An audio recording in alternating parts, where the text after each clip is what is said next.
भक्ति, भजन और प्रवचन के अद्भुत संगम में डूबने के लिए सब्सक्राइब करें आस्था टीवी के YouTube चैनल को और ताजा अपडेट के लिए बेल आइकॉन पर क्लिक करना न भूलें।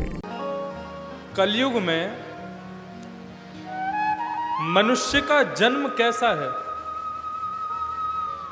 काल व्याल मुखग्रास है। एक सांप है ना, सांप होता है ना, सांप, स्नेक,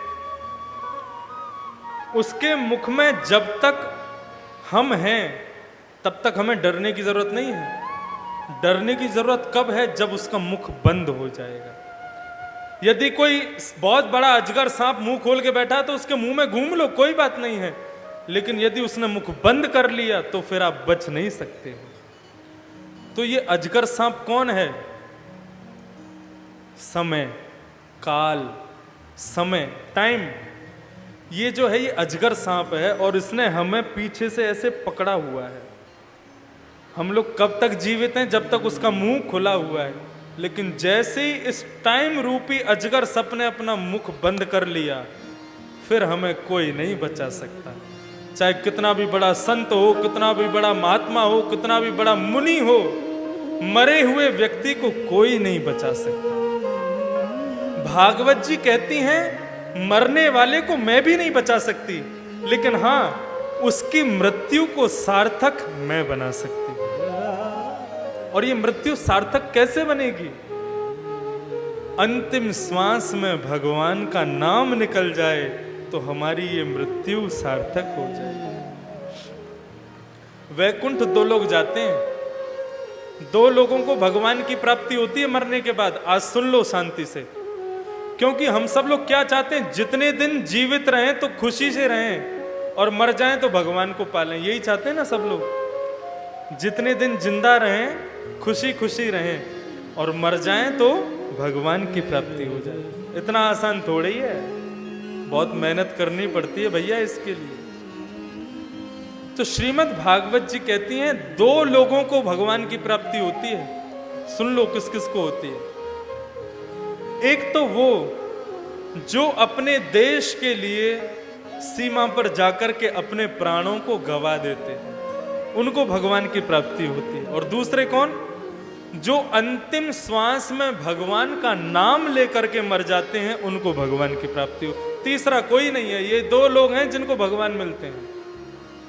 अब सोच लो हम कौन सी कैटेगरी में आते हैं? भगवान का नाम वाम तो हमारे मुख से निकलता नहीं है। हम लोग चाहते हैं जितने दिन रहें खुशी खुशी रहें और जब मर जाएंगे तो भगवान का नाम ले देंगे। ऐसे थोड़ी निकल जाता है भगवान का नाम। आप लोग जितने भी यहां बैठे हो, गाड़ी चलानी आती है? जब हम गाड़ी चलाना सीखते हैं, नए नए गाड़ी चलाना शुरू करते हैं, तो गाड़ी में यदि कोई और बैठा होता है, यदि वो बात कर रहा हो तो उससे चुप रहे भाई, अभी गाड़ी चला रहा हूं, तू बोल मत मुझसे, अभी कहीं ठुक जाएगी गाड़ी नहीं तो। लेकिन चलाते चलाते चलाते चलाते इतनी प्रैक्टिस हो जाती है, फिर आप खुद भी फोन पर बात करते हुए गाड़ी चला सकते हो। कैसे? क्योंकि practice makes man perfect. Practice से आदमी परफेक्ट हो जाता है।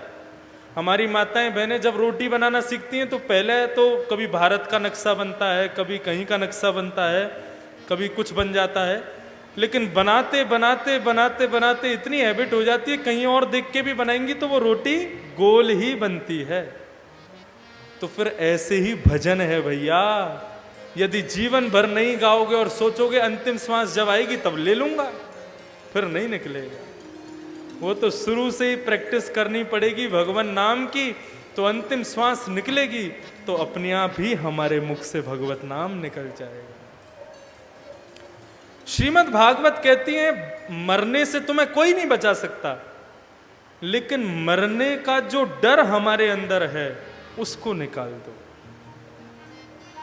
जैसे जीवन में सांस जरूरी है, जीवन में पानी जरूरी है, जीवन में भोजन जरूरी है, ऐसे ही जन्म लिया है तो मृत्यु भी जरूरी है। सबको मरना है। ऐसी श्रीमद् भागवत उस मृत्यु के भय से हमें दूर करती है। डरना क्यों? मरते हम नहीं, मरता ये हमारा शरीर है।